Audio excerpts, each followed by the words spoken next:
সমস্ত প্ল্যান জানতে পেরে সব প্রমাণ জোগাড় করে সত্যজিতের মুখোমুখি দাঁড়ালো তটিনী ও নন্দিনী। হ্যাঁ বন্ধুরা, এমনটাই দেখা যাবে। বিস্তারিত জানতে ভিডিওটিতে লাইক দিয়ে চ্যানেলটি সাবস্ক্রাইব করে শুরু থেকে শেষ অবধি দেখতে থাকো। গল্পের শুরুতেই দেখা যাবে তটিনী পরশুরামকে ফোন করে আর বলতে থাকে, কোথায় তুমি? তখনই পরশুরাম তটিনীকে সমস্ত ঘটনা খুলে বলে সেখান থেকে বেরিয়ে পড়লে তখনই দেখা যায় বলরাম বলতে থাকে, আমার মনে হচ্ছে কোনো একটা ঝামেলা হবে। এরপরে দেখা যাবে পরশুরাম ও বলরাম বেরিয়ে গেলে তখনই সৌরভ দেখে ফেলে আর বলতে থাকে, ও এখানে কি করতে এসেছিল? আমাকে এক্ষুনি খবরটা জানাতে হবে, তা না হলে বড় কেলেঙ্কারি হয়ে যাবে। ও এখন আবার কি চাইছে? এভাবে এভাবে এখানে কেন এসেছে? ওকে তো কোনোভাবে আমি আমি ছাড়বো না। ও যদি একবার ডিপার্টমেন্টে আবার মুভ করে তবে তো আমাদের সবারই বিপদ হয়ে যাবে। এই বলে বাবিনকে ফোন করে সমস্ত ঘটনা খুলে বলে তখনই বাবিন বলতে থাকে, চিন্তা করো না, আমি আমি দেখছি। আর পরশুরাম কেনই বা ডিপার্টমেন্টে গেল এটাও আমি বোঝার চেষ্টা করছি। তুমি বরং ওই দিকটা দেখো আর আমি এদিকে এদিকে বাড়িতে একটা বড় ফ্যামিলি ড্রামা শুরু করে দিই, ফুল ফ্যামিলি ড্রামা। এরপরে দেখা যাবে তটিনী লাট্টু ও পিকুকে খাবার খাওয়ানোর জন্য নিয়ে যাচ্ছে। ঠিক তখনই লাট্টু পিকু বলে, ঠিক আছে মাম্মি, আমাদের প্রচন্ড খিদে পেয়েছে আর আমরা তো খেলছিলাম। আচ্ছা, তোমরা কি ছোটবেলায় ওখানেই খেলতে? তখনই তটিনী বলে, হ্যাঁ, আমাদের বাড়ির সবাই আমরা ওই প্লে গ্রাউন্ডে খেলাধুলো করে বড় হয়েছি। আমরা সবসময় ওখানেই খেলাধুলো করতাম, আমরা তো বাইরে যেতে পারতাম না তাই। এরপরে দেখা যাবে তখনই আয়ুষীয় ভূমিকা এসে বলতে থাকে, কি ব্যাপার, কোথায় যাচ্ছিস তোরা? তখনই দেখা যাবে তটিনী বলতে থাকে, ওই তো একটু একটু ওদেরকে খাওয়াবো। তখনই দেখা যাবে ভূমিকা বলতে থাকে, আচ্ছা তটিনী, একটা কথা বলতো, তোর হাজবেন্ডের চাওয়াটা কি? তোর হাজবেন্ড আসলে কি চাইছে?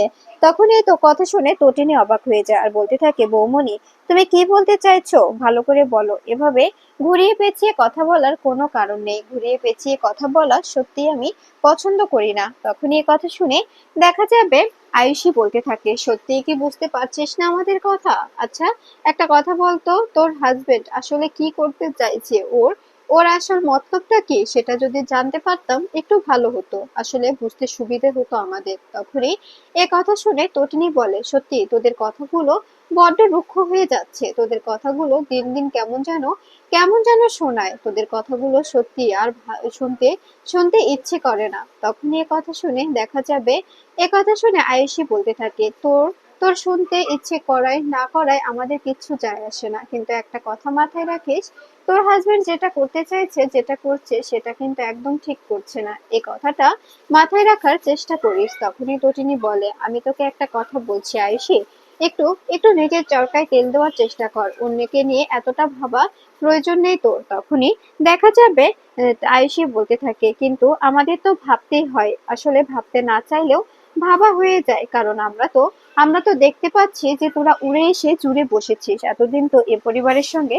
কোনো সম্পর্কই ছিল না, আর এখন নিজেদের আখের গোছাতে আমাদের পরিবারে এসে আমাদের পুরো বিজনেসটাকে তোর হাজবেন্ড দখল করে নিয়েছে। তখনই নন্দিনী নেমে এসে বলতে থাকে, আচ্ছা, তোমরা কি শুরু করেছো? এরকম করে কেন ঝামেলা করছো নিজেদের মধ্যে? তখনই ভূমিকা বলে, ওকে বলতে বলো ওর হাজবেন্ড কোথায়। তখন তটিনী বলে, কেন, ও গোড়ারহাটে মালার অর্ডার দিতে গেছে। তখনই আয়ুষী বলে, না, তোর স্বামী গোড়ারহাটে মালার অর্ডার দিতে যায়নি, ও গেছে ডিপার্টমেন্টে। আমাদের কাছে পুরোপুরি খবর আছে ও ডিপার্টমেন্টে গেছে। এ কথা শুনে তখন দেখা যাবে তটিনী বলতে থাকে, তোদেরকে এ কথাটা কে বলেছে? অযথা কেন কেন ঝামেলা করছিস আয়ুষী? তখনই আয়ুষী হাসতে থাকে। এরপরে বাবিন বলে, আমি আমি বলেছি, কারণ আমার কাছে খবর এসেছে যে পরশুরাম ডিপার্টমেন্টে গেছে। তোর হাজবেন্ড বাড়িতে মিথ্যে বলে ডিপার্টমেন্টে যাওয়ার মানেটা কি, এর কারণটা কি জানতে পারে? যদি জানাতিস তবে একটু ভালো হতো, বুঝতে আমাদের সমস্যা হতো না, আমরা আমরা খুব ভালোভাবে বুঝে যেতাম। এ কথা শুনে তখন তটিনী বলে, সত্যি তোদের দেখে আমি অবাক হয়ে যাচ্ছি, তোদের যত দেখছি ততই অবাক হচ্ছি, তোদের কথাগুলো কেমন উস্কো শোনা যাচ্ছে। তখনই দেখা যাবে বাবিন বলতে থাকে, হ্যাঁ, আমাদের কথাগুলো রুক্ষই তো শোনা যাবে, তাই না? আমাদের কথাগুলো রুক্ষই লাগবে, এখন এখন তো আর আমাদের কথাগুলো ভালো লাগবে না, তাই না? তখন দেখা যাবে পরশুরাম এসে বলতে থাকে, কি হচ্ছে এসব?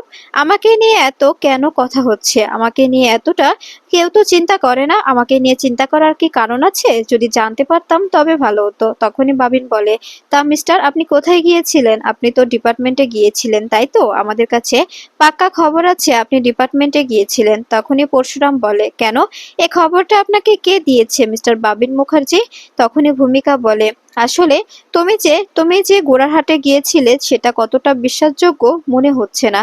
তখনই পরশুরাম বলে, ততটাই বিশ্বাসযোগ্য যতটা আপনাকে বিশ্বাস করা যায়, সে ঠিক ততটাই। তখনই এ কথা শুনে ভূমিকা বলে, মুখ সামলে কথা বলো, তুমি কিন্তু আমাকে ইনসাল্ট করছো, ইনসাল্ট করে কথা বলছো। তখনই পরশুরাম বলে, সত্যি আপনার ব্যবহারগুলো দিন দিন কেমন যেন রুক্ষ হয়ে যাচ্ছে। আপনাকে আমি চিনতে পারছি না। আপনাকে যত দেখছি ততই অবাক হয়ে যাচ্ছি। এরপরে দেখা যাবে বাবিন বলতে থাকে, এই পরশুরাম, একদম বাড়াবাড়ি করবি না, আমার ওয়াইফের দিকে একদম এভাবে কথা বলবি না। তখনই দেখা যাবে পরশুরাম কলার ছাড়িয়ে নিয়ে বলতে থাকে, বাড়ির জামাই বলে সেজন্য কিছু বললাম না, তা না হলে আজকে আজকে বুঝিয়ে দিতাম যে এই জামাইয়ের কতটা কতটা শক্তি। আর হ্যাঁ, আপনাকেও বলছি, জামাই হিসাবে সম্মান চাওয়ার আশা আমি করি না, কিন্তু মানুষ হিসাবে তো সম্মান পাওয়ার আশাটা রাখতেই পারি, তাই না? তাই যদি সম্মান করতেন ভালো হতো। এরপরেই তটিনী হাসতে থাকে আর বলতে থাকে, সত্যি ওদের সঙ্গে কথা বলে কোনো লাভ নেই। এরপরে নন্দিনী বলে, তোরা নিজেদের মতো করে সমস্ত কিছু কর, ওদের সঙ্গে অযথা ঝামেলায় জড়াস না। এরপরে বাবিন বলতে থাকে, পরশুরাম, আমরা কিন্তু দুজনে মিলেই গোড়ার হাটে গিয়ে মালাটা নিয়ে আসবো এবং কালকে বর আনতে যাব। দুজনে মিলে কাঁধে কাঁধ লাগিয়ে তোর শ্বশুর মশাইকে দেওয়া কথা রাখবো। এরপরে দেখা যাবে তো পরশুরাম আয়েশিকে বলতে থাকে, শোনো আয়েশি, তোমাকে তোমাকে যতটুকু আমি হেল্প করেছি তোমার অনেকটাই কৃতজ্ঞ থাকা উচিত ছিল আমার প্রতি, কিন্তু না, তুমি তো তুমি তো গিরগিটির মতো রং পাল্টাও। তুমি তো রং পাল্টাতে সময় লাগে না, ভোল পাল্টানো একটা ব্যাপার আছে না, ঠিক সেরকম। ঠিক তখনই গগেন্দ্রনাথ চৌধুরী ফোন করে তটিনীকে আর বলতে থাকে, আসলে একটা কথা বলার জন্য ফোন করেছিলাম। কালকে বরকে যে নিতে আসবে তাকে বরং বিকেল বিকেলে পাঠিয়ে দেবেন, একটু একটু তাড়াতাড়ি পাঠাবেন। কারণ কারণ ওই মেয়ে তো অপয়া, আসলে আসলে প্রথম স্বামীটা তো যাবার পথে মরে গিয়েছিল, তাই এই জন্য এই কথাটা বলছিলাম। এ কথা শুনে তটিনী বলতে থাকে, আপনারা প্লিজ একটু মুখ সংযত রেখে কথা বলুন। আপনারা বিয়ে না হতে এভাবে প্রতিনিয়ত প্রতিনিয়ত খোঁটা মেরে কথা বলছেন, বিয়ের পরে কি করবেন শুনি? তখন এ কথা শুনে গগেন্দ্রনাথ চৌধুরী বলতে থাকে, মাফ করবেন, আসলে বিয়েটা হবে কারণ আমার ছেলে যে পছন্দ করেছে, বাড়ির সবাই পছন্দ করেছে এবং আমিও পছন্দ করেছি। মেয়েটা বেশ ভালোই দেখতে, তাই পছন্দ হয়েছে, তাই বিয়েটা আর ভাঙছি না। কিন্তু কিন্তু এটা তো সত্যি যে ওর একটা অতীত আছে। ওর অতীতে ওর হাজবেন্ড মারা গিয়েছিল। তখন এই কথা শুনে তটিনী বলতে থাকে, আপনাদের যদি মনে চায় যে ওকে আপনাদের ঘরের বউ বানাবেন না, সেটা সোজাভাবে বলে দিন।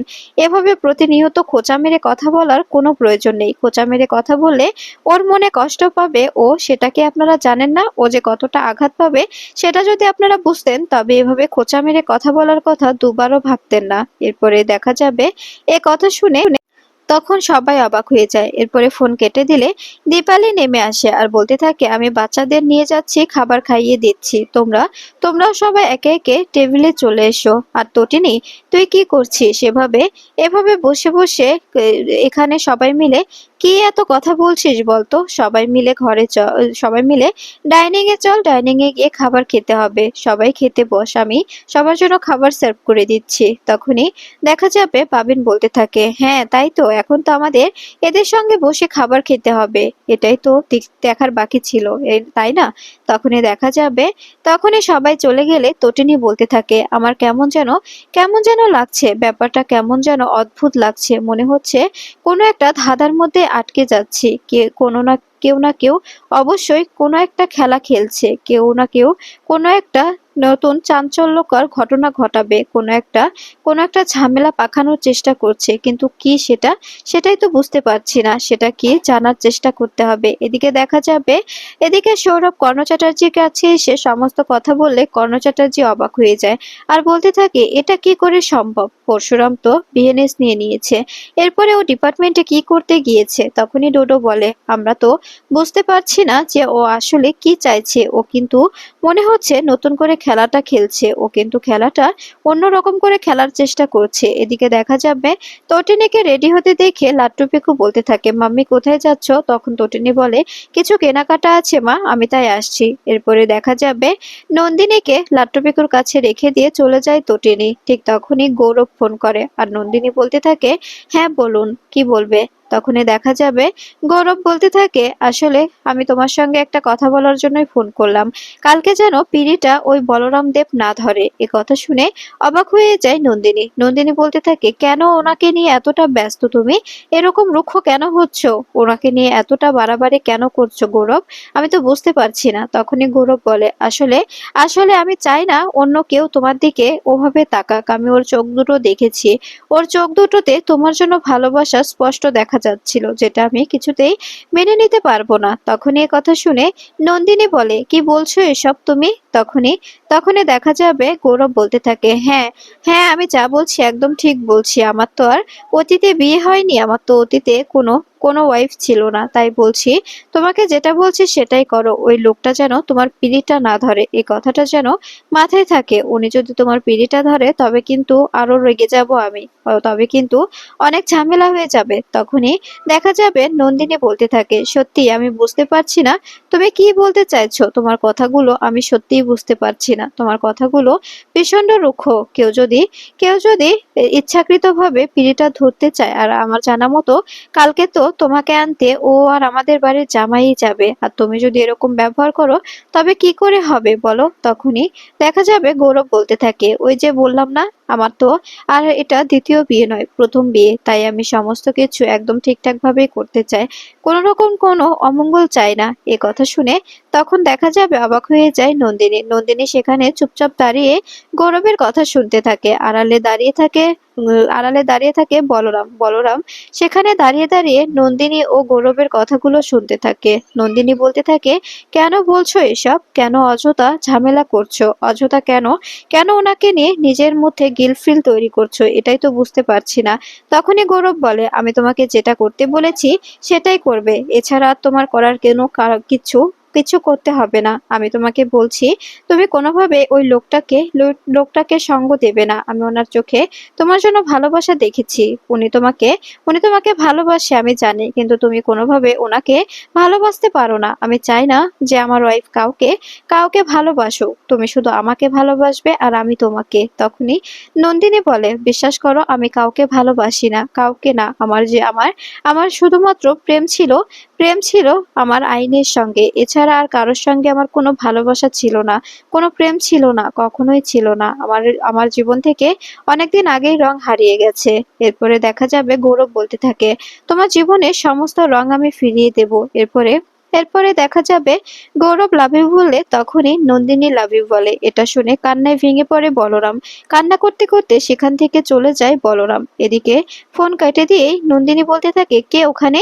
কে দাঁড়িয়ে ছিল ওখানে? কে দাঁড়িয়ে ছিল? আমি তো বুঝতেই পারছি না। কে যেন দেখলাম ছায়ার মতো সরে গেল। তখনই দেখা যাবে লাট্টু বলতে থাকে, ভালো মাসি, আমি দেখেছি ওখানে কে ছিল আমি জানি। তখনই এ কথা শুনে দেখা যাবে নন্দিনী বলতে থাকে, কে বাবা, আমাকে বলো। তখনই দেখা যাবে লাট্টু বলে, ওখানে বলরাম আঙ্কেল ছিল। এদিকে তোটেনি চুরি করে কর্ণ চ্যাটার্জির অফিসে ঢুকে। সেখানে ঢুকে দেখা যাবে কেবিনে ঢুকে পড়ে। সেখানে গিয়ে ফাইলগুলো ফাইলগুলো উল্টে পাল্টে দেখতে থাকে আর বলতে থাকে, ফাইলগুলো আমি খুঁজে খুঁজে বের করব, সমস্ত ফাইল খুঁজে বের করে আমি সমস্ত কিছু বের করে ফেলবো, আর আমার হাজবেন্ডকে আমি রক্ষা করব। আমি জানি ড্যাড এসবের সঙ্গে কোনো না কোনোভাবে যুক্ত। এদিকে দেখা যাবে কর্ণ চ্যাটার্জি, ডোডো, কাবির সবাই মিলে অফিসে চলে আসে। সেখানে এসে দেখতে পায় লিফট কাজ করছে না। এরপরে কর্ণ চ্যাটার্জি বলে, আমরা না হয় সিঁড়ি বেয়ে উঠে যাই, লিফট যেহেতু কাজ করছে না কতক্ষণই বা বসে থাকবো।